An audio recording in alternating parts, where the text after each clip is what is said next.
मैं हूं जहीर सर, आपका केमिस्ट्री का टीचर। हम लोग आज सीखने वाले हैं कि यौगिकों का अणुभार कैसे ज्ञात करते हैं। क्या सीखने वाले हैं कि यौगिकों का अणुभार कैसे ज्ञात करते हैं।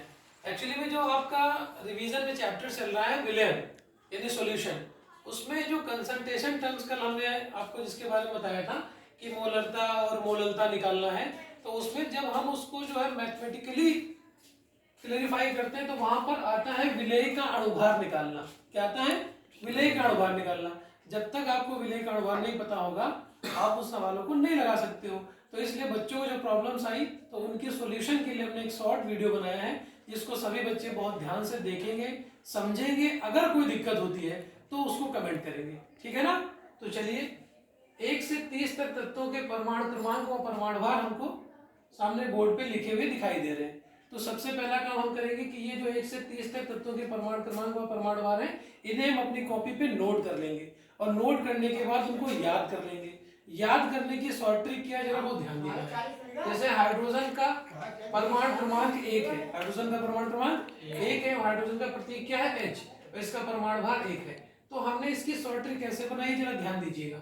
1H1, 2He4, 3Li7, 4Be9, 5B11, 6C12, 7N14, 8O16, 9F19, 10Ne20। इस तरीके से 10 मैंने पढ़ के बताए हैं। आप आगे पढ़ सकते हैं 11Na23 से लेके 20Ca40 तक, या 21 Scandium45 से लेकर 30Zn65 तक।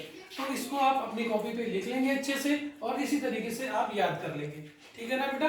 जब तक ये याद नहीं होगा तब तक आप अणुभार नहीं निकाल पाओगे, क्योंकि अणुभार क्या है?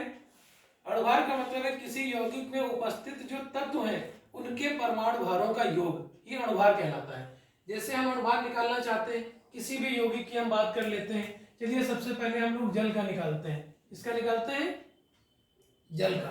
तो जल का अणुभार क्या, जल का अणुसूत्र क्या होता है? H2O। जल का अणुसूत्र क्या होता है? H2O होता है। अब देखिए यहाँ पर हाइड्रोजन के 2 एटम है। इसमें हाइड्रोजन का परमाणु भार कितना है? देखिए यहाँ पे कितना है, बताओ? 1 है ना।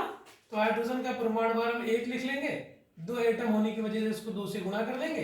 प्लस ऑक्सीजन का क्या होता है परमाणु भार? 16। देखिए ऑक्सीजन का कहीं पे लिखा होगा, ये देखिए ऑक्सीजन का परमाणु भार कितना है? 16 है।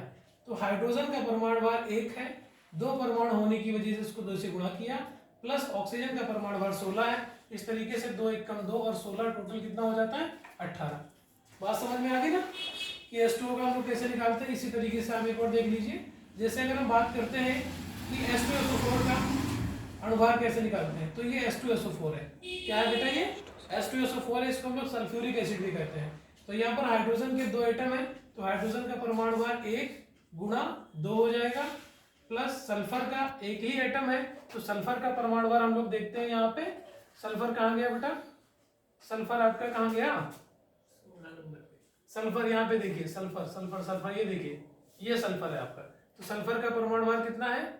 32 है। फिर ऑक्सीजन का हम जानते हैं 16 गुणा 4 हो जाएगा, तो 2 1 कम 2 और फिर ये 32 और 16 चक्कू 64। इसको हम लोग जोड़ लेते हैं, 4 2 6 और 2 8 और 6 और 3 9, यानी 98। H2SO4 का अणुभार कितना आ रहा है? 98। इसी तरीके से और ढेर सारे यौगिकों के अणुभार हम लोग ज्ञात कर सकते हैं। तो आज की वीडियो में बेटा इतना ही। मिलते हैं हम लोग कल अगली वीडियो में। अगर आपको यहाँ से समझ में आ जाता है बहुत अच्छी बात है, नहीं समझ में आता है तो हम लोग कल फिर इसके आगे ढेर सारे यौगिकों के अणुभार निकालना सीखेंगे। तब तक के लिए आप प्रैक्टिस करिए। प्रैक्टिस के लिए कुछ क्वेश्चंस मैं आपको दे रहा हूँ, जरा ध्यान दीजिएगा। ये होमवर्क में है। जैसे आप ग्लूकोज का निकालिए, C6H12O6, ये ग्लूकोज होता है बेटा। ये आपका NH2 CONH2, ये यूरिया हो जाता है। और इसी तरीके से HNO3 नाइट्रिक एसिड का आप निकाल सकते हैं। चौथा CO2 कार्बन डाइऑक्साइड का निकाल सकते हैं। और पांचवा आपका C12H22O11 सुक्रोज का निकाल सकते हैं। तो इसकी प्रैक्टिस करिएगा बेटा। अगर कोई दिक्कत आती है तो हम लोग कल मिलते हैं और आगे की बात करते हैं, ठीक है बेटा। Thank you.